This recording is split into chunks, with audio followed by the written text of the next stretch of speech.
They chew it here, they chew it there, they chew it pretty much everywhere.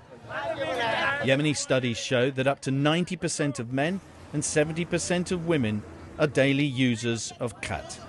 It has an effect similar to amphetamines, and amid dire predictions of famine in Yemen, it's the nation's biggest crop. This is Sanaa's khat market.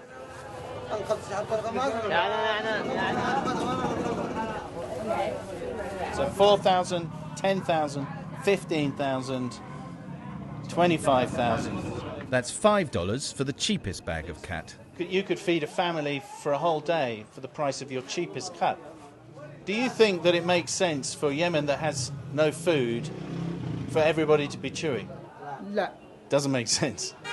A simple family can spend less than this $5 to eat. So is it surprising then that Yemen is having a problem with hunger? Not problem, it is a disaster. It is a disaster. Yemen is torn by war. The north is under siege.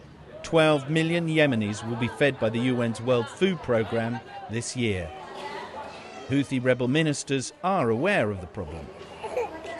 Well, it's very simple. Most of your land is given over to growing drugs, not food. I agree with you. This is a bad habit that we should get rid of. This is indisputable. We have government programs to combat growing khat. We remove khat trees and plant coffee bean trees instead. Yemen's mountain farms and terraces have been taken over by khat. It's so important to Yemenis that it's delivered the day it's picked throughout the country, driven at breakneck speeds to consumers.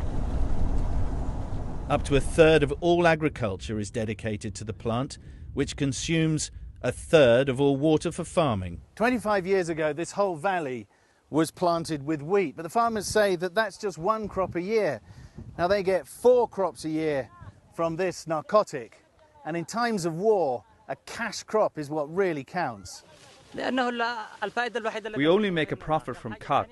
Other crops don't cover our home expenses. This is the only crop that would cover our daily and annual expenses.